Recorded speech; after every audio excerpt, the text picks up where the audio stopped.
Iran সমর্থিত লেবাননের সশস্ত্র গোষ্ঠী হিজবুল্লাহর সঙ্গে অবশেষে যুদ্ধবিরতিতে যাচ্ছে ইসরায়েল। ইসরায়েলি কর্মকর্তাদের বরাত দিয়ে এই তথ্য জানিয়েছে Times of Israel.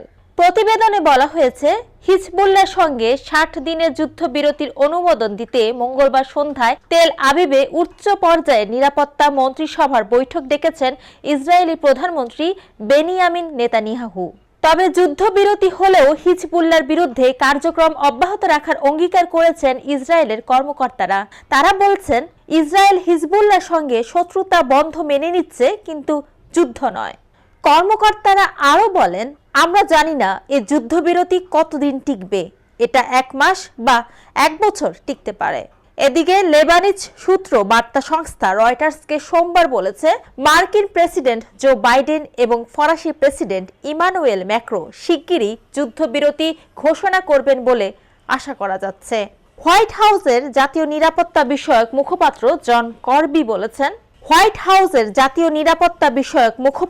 John Kirby বলেছেন, আমরা কাছাকাছি, কিন্তু সবকিছু সম্পন্ন না হওয়া মানে কিছুই করা হয়নি। গত বছরের অক্টোবর থেকে হিজবুল্লাহর সঙ্গে ইসরায়েলের পাল্টাপাল্টি হামলা চলছে। এরপর চলতি বছরের সেপ্টেম্বর থেকে লেবাননে হামলার পরিমাণ বাড়ায় ইসরায়েলি বাহিনী। হিজবুল্লাহকে দমন করতে লেবাননে স্থল অভিযানও শুরু করে ইসরায়েল।